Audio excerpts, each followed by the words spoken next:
인생에서 가장 중요한 것은 관계라고 할 수 있습니다. 인간의 행복은 정말 관계에 달려 있습니다. 관계가 나쁘면 불행할 수밖에 없습니다. 아무리 돈이 많아도, 아무리 높은 자리에 올라가도, 아무리 건강해도, 또 심지어 아무리 열심히 교회를 다녀도 관계가 나쁘면 불행할 수밖에 없습니다. 첫째는 하나님과 관계가 좋아야 되고, 둘째는 사람과 관계가 좋아야 됩니다. 우리의 불행은 다름 아니라 잘못된 관계에서 오는 것입니다. 그래서 우리는 잘못된 관계를 그냥 그대로 두면 안 됩니다. 반드시 바로 잡아야 되는 거죠. 너무 늦기 전에 바로 잡아야 됩니다. 자, 어떻게 잘못된 관계를 바로 잡을 수 있겠습니까? 자, 첫째는 용서입니다.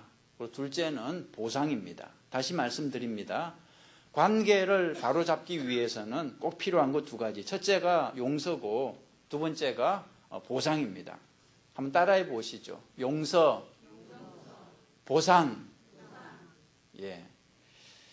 잊지 마십시오. 관계를 바로잡기 위해서는 이 두 가지가 꼭 필수적입니다. 용서와 보상. 나에게 상처 준 사람을 용서해야 되고, 또 내가 상처 준 사람을 보상해야 됩니다. 이 원리는 에베소서 4장 31절에 근거합니다. 성경 보시죠. 너희는 모든 악독과 노함과 분냄과 떠드는 것과 비난하는 것을 모든 악의와 함께 버리고 서로 친절하게 하며 불쌍히 여기며 서로 용서하기를 어떻게 하라 그랬습니까? 하나님이 그리스도 안에서 너희를 용서하심과 같이 하라 그랬습니다. 오늘 설교는 용서와 보상에 대해서 말씀을 드릴 것입니다. 첫째는 나에게 상처 준 사람을 용서하는 것에 대해 말씀을 드리고, 둘째는 내가 상처 준 사람에게 보상하는 것에 대해서 말씀을 드리겠습니다. 자, 첫째, 나에게 상처 준 사람을 용서하기. 자, 왜 용서해야 될까요? 자, 왜 용서해야 하는지 그 이유를 먼저 몇 가지 말씀드리겠습니다. 자, 첫째, 용서해야 하는 이유는 무엇입니까? 하나님이 나를 용서하셨기 때문입니다. 용서는 누가 먼저 시작하셨습니까? 하나님이 먼저 하셨습니다. 하나님이 먼저 우리를 용서하셨습니다. 골로새서 3장 13절 보시죠. 누가 누구에게 불만이 있거든 서로 용납하여 피차 용서하되 주께서 너희를 용서하신 것 같이 너희도 그리하고. 용서하되 누구처럼 하라 그랬습니까? 주께서 너희를 용서하신 것 같이. 하나님이 우리를 어떻게 용서하셨습니까? 하나님은 우리가 아직 죄인일 때 우리를 용서해 주셨습니다. 로마서 5장 8절 보시죠. 우리가 아직 죄인 되었을 때에 그리스도께서 우리를 위하여 죽으심으로 하나님께서 우리에 대한 자기의 사랑을 확정하셨느니라. 하나님이 우리를 언제 용서했다고요? 우리가 아직 죄인 되었을 때에. 우리가 착한 사람이 되니까 용서를 해주신 것이 아니라는 거죠. 아직 죄인인데 그럼에도 불구하고 용서를 하신 것입니다. 따라서 우리도 하나님처럼 용서를 해야 됩니다. 다른 사람이 아직 죄인일 때 용서해야 한다는 거죠.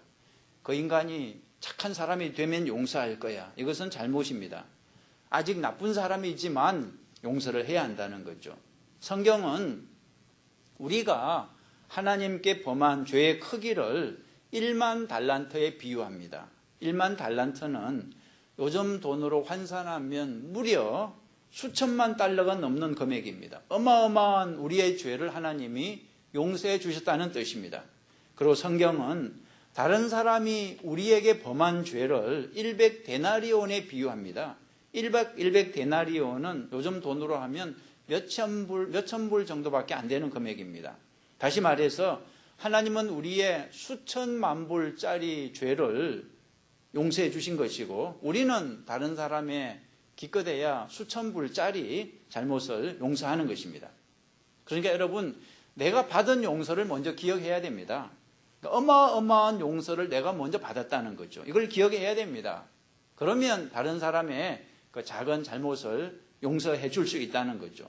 다른 사람을 용서하지 않는 사람은 자기가 하나님께 용서받은 것을 잊어버렸기 때문입니다.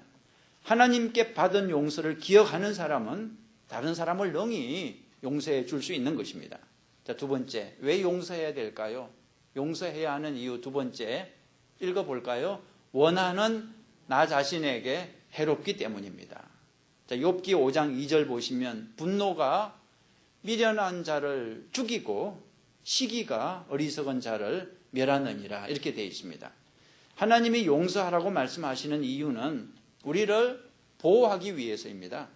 화를 내고 미워하는 것은 나 자신을 해치는 것입니다. 욥기 18장 4절에 보니까 울분을 터뜨리며 자기 자신을 어떻게 하는 사람이라고요? 찢는 사람아.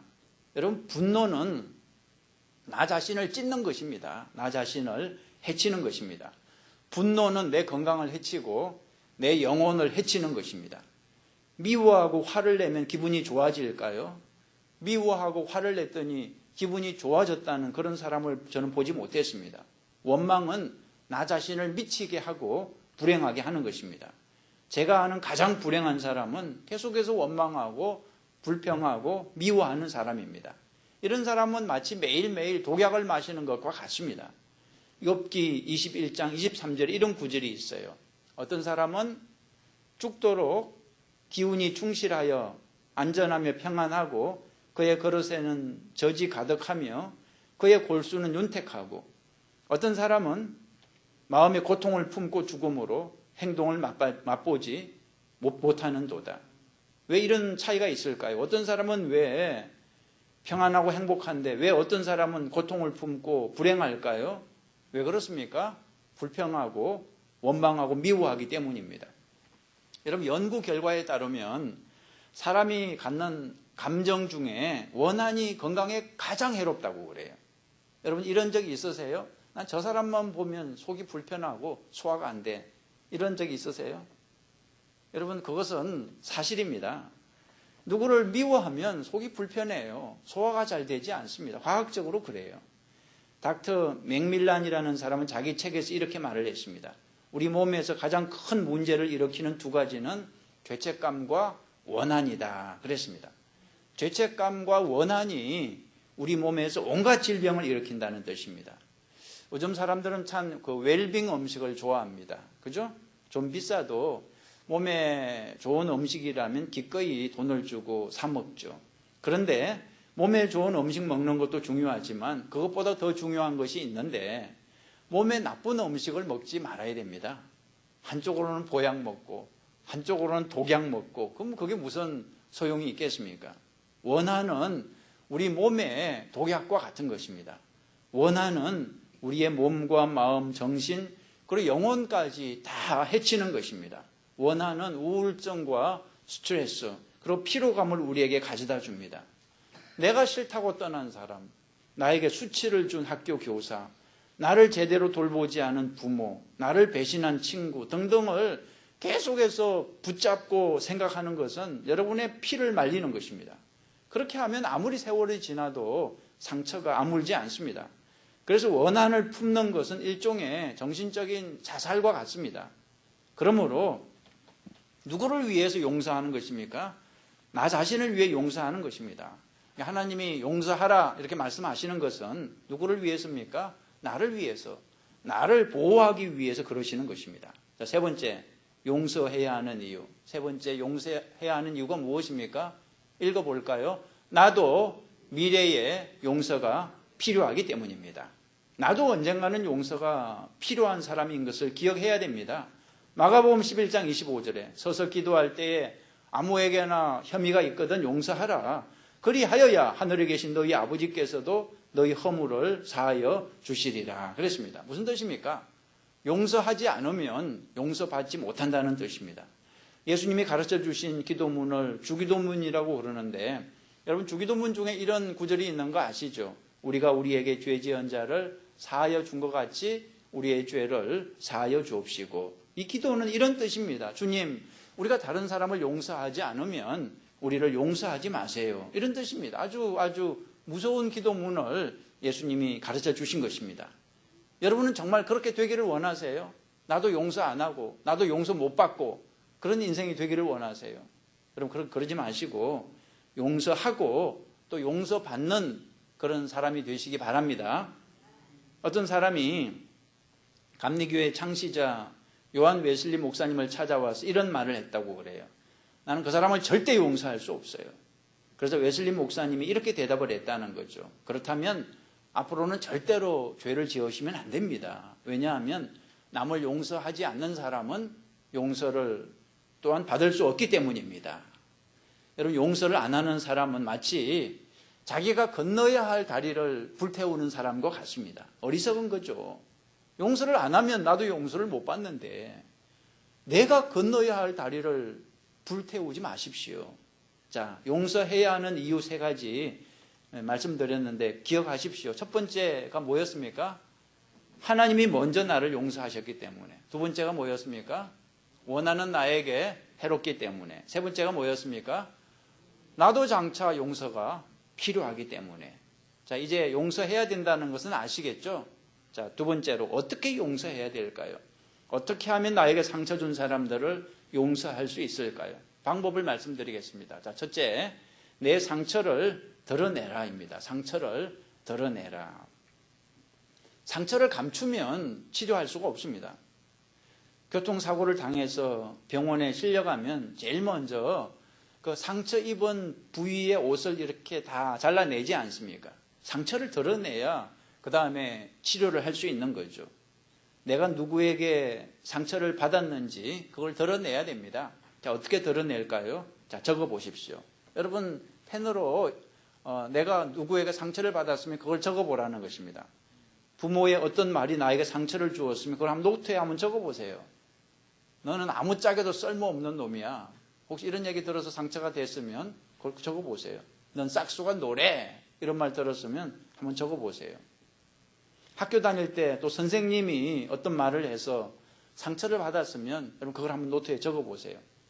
혹시 또 목사인 제가 또 설교 때 했던 어떤 말이나 또 행동이 여러분에게 상처를 주었으면 그것도 한번 적어보세요. 상처 받았는데 에이, 나는 안 받았어요. 이렇게 감추지 말고 감추면 치료할 수가 없습니다. 감추면 용서할 수가 없어요. 여러분, 상처를 드러내야 그 다음에 치료할 수 있는 것입니다. 상처를 감추면 용서할 수 없어요. 자, 두 번째로 나에게 상처를 준 그 사람을 이제 놓아주는 겁니다.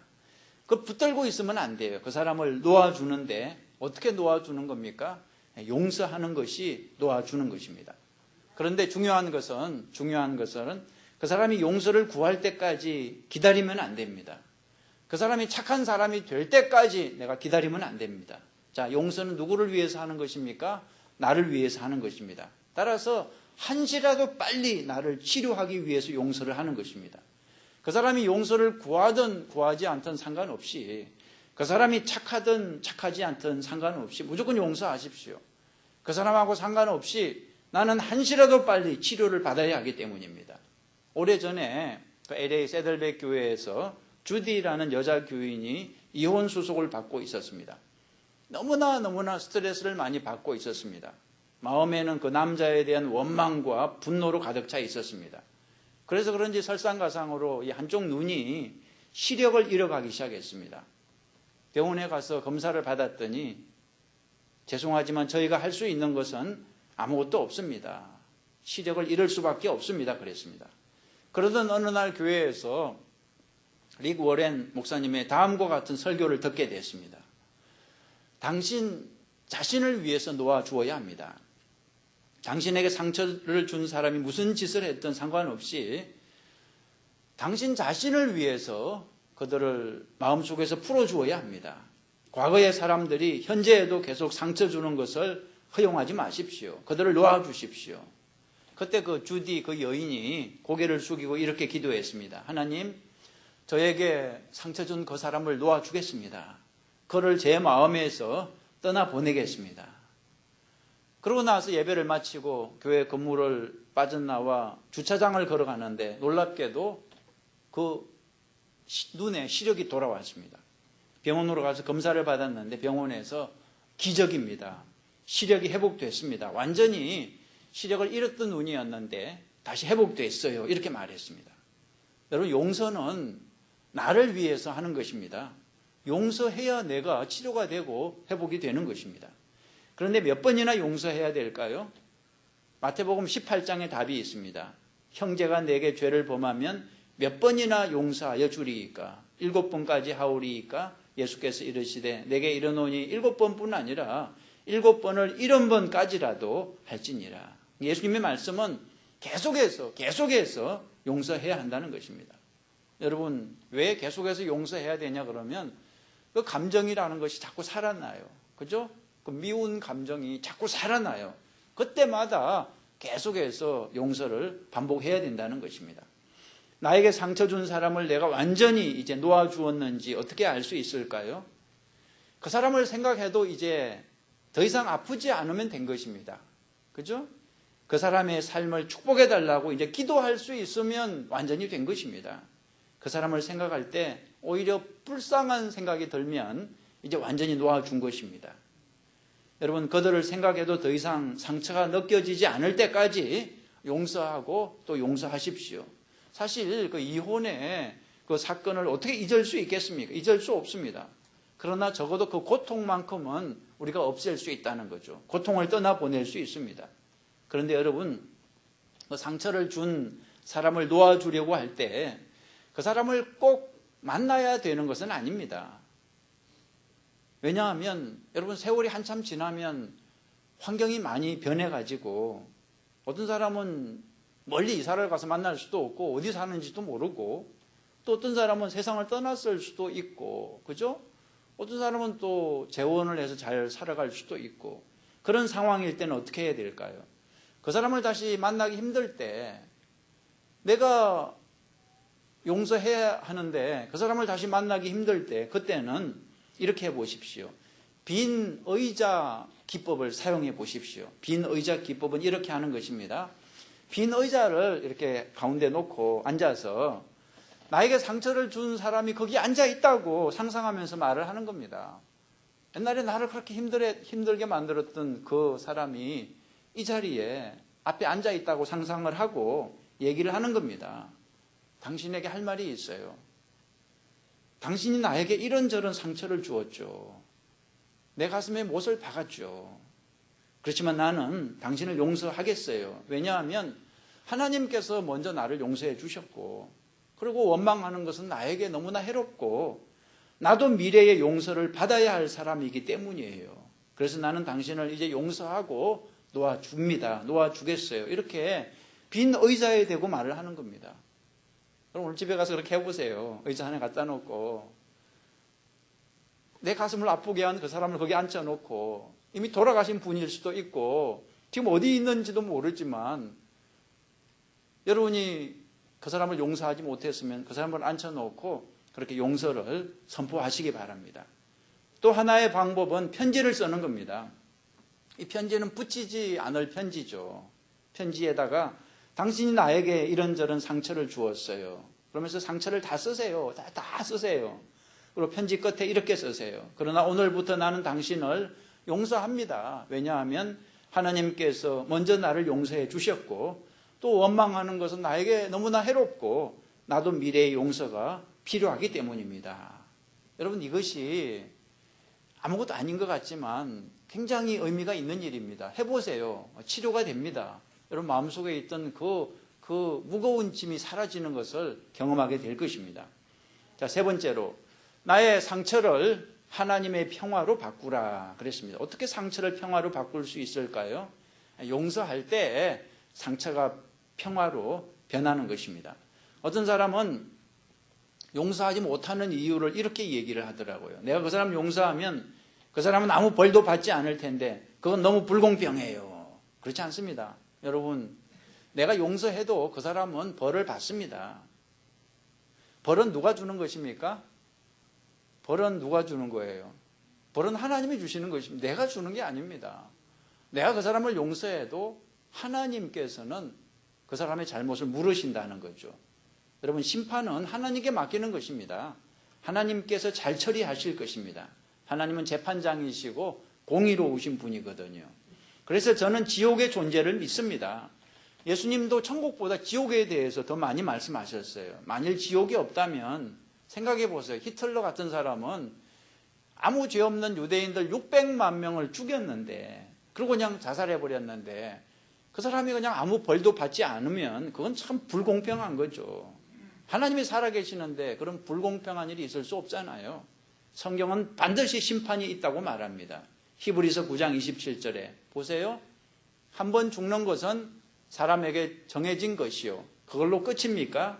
아닙니다. 그 후에는 무엇이 있습니까? 심판이 있으리니 그랬습니다.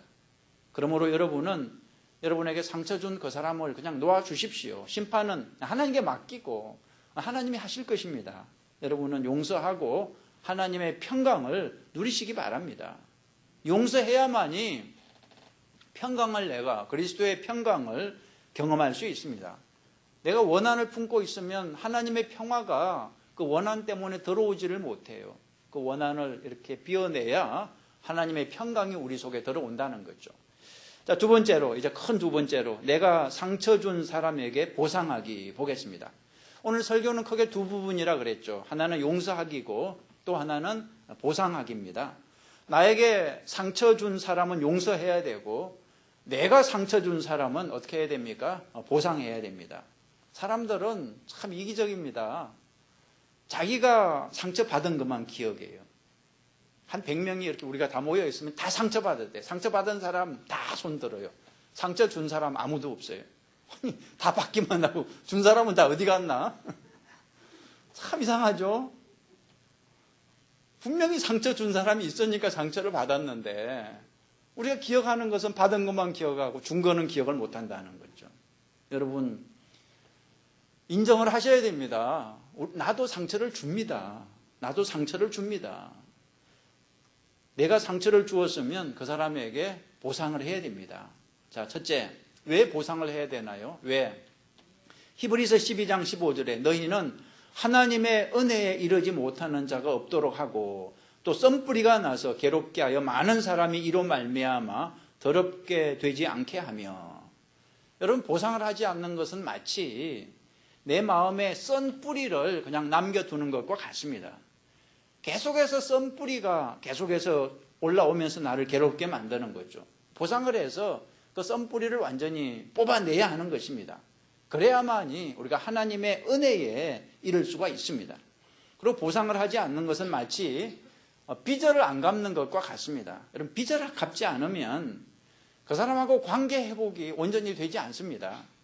정말 관계가 회복되기 원한다면 보상을 해야 됩니다. 자, 두 번째로 어떻게 보상해야 될까요? 이렇게 하십시오. 첫째, 내 잘못을 적어보십시오.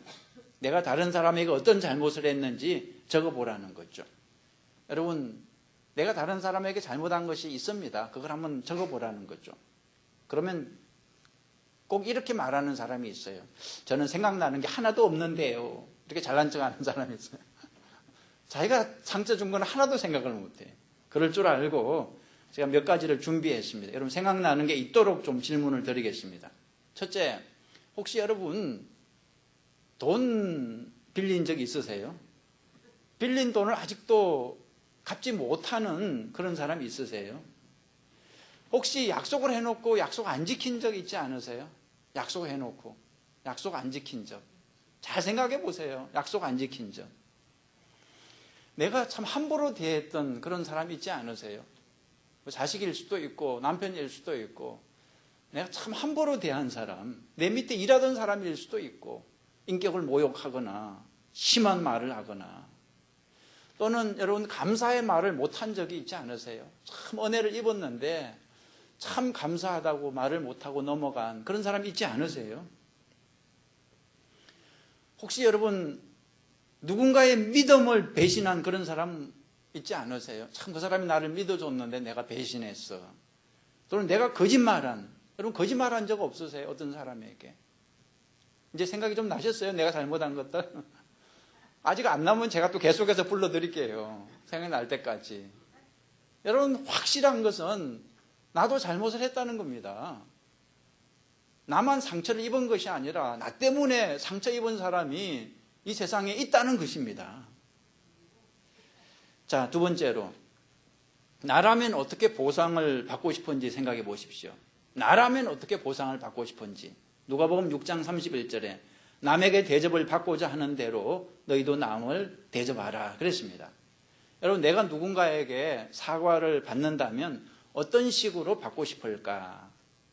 그렇게 다른 사람에게 가서 사과를 하라는 것입니다. 예를 들어서 내가 돈을 빌려줬는데 돈을 돌려주지 않아서 내가 큰 상처를 입었으면 어떻게 사과를 받고 싶으세요? 그냥 와가지고 아이 미안하다, 옛날에 돈 빌려주고 못 갚아서 미안하다, 그냥 이러고 끝나면 좋겠어요? 아니면 빌려준 돈을 갚아주면서 옛날에 정말 내가 갚지 못해서 미안하다 이렇게 하면서 옛날 걸 갚아주면서 사과하는 게 좋겠어요? 내가 원하는 대로 하라는 겁니다. 내가 받고 싶은 대로. 당연히 빚을 갚아주면서 사과를 하는 것을 원하죠.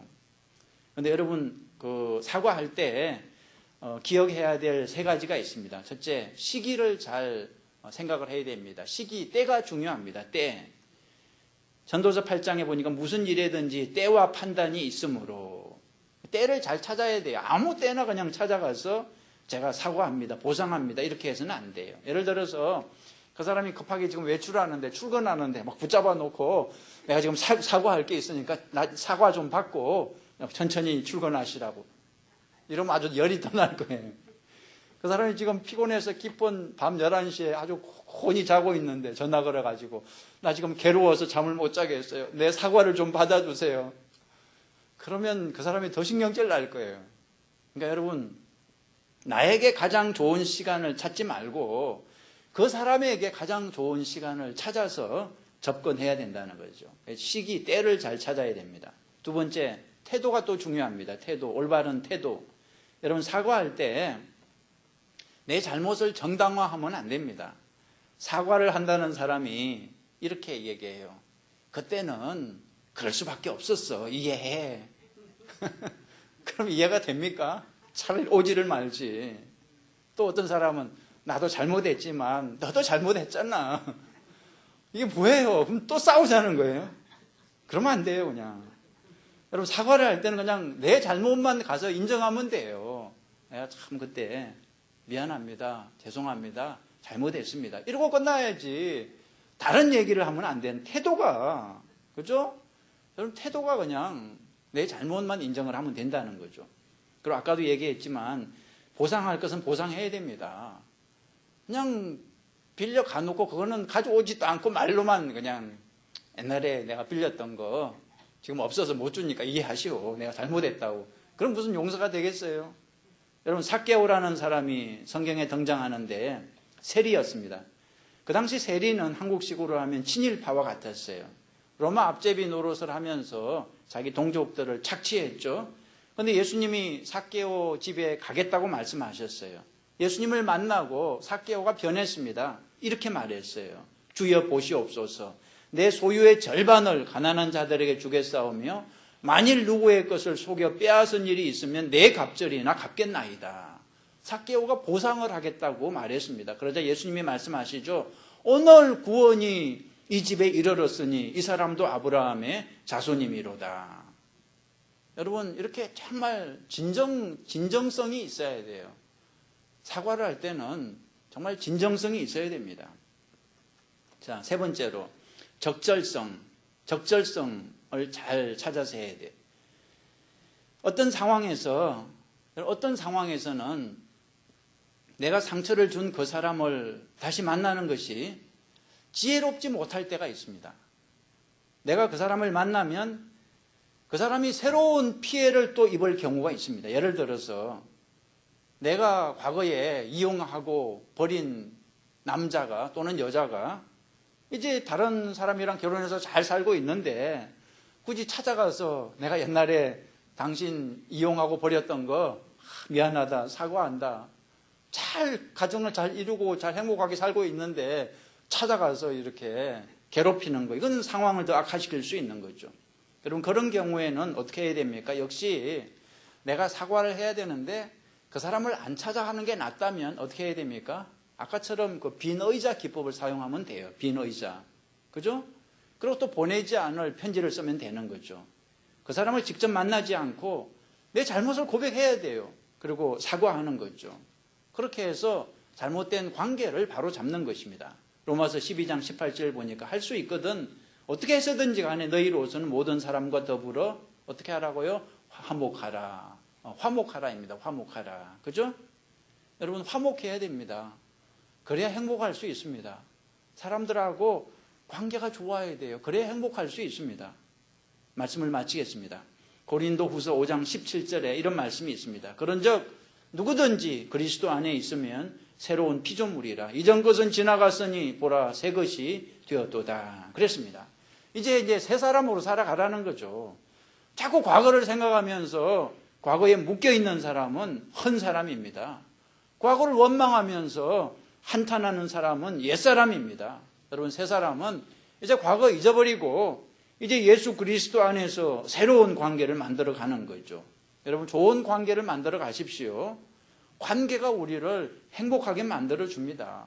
옛날 말에 여러분 다른 사람 눈에 눈물 나게 하면 자기 눈에는 피눈물 난다. 그런 옛날 말이 맞는 말입니다. 여러분 다른 사람에게 상처 주지 마세요. 그죠? 다른 사람에게 선을 베풀어 주시고 사랑을 베풀어 주시고 그렇게 해서 하나님과 좋은 관계를 만들고 그리고 사람과 좋은 관계를 만들어서 행복한 인생이 되는 여러분 모두가 되시기를 간절히 축원합니다. 우리 기도하시겠습니다.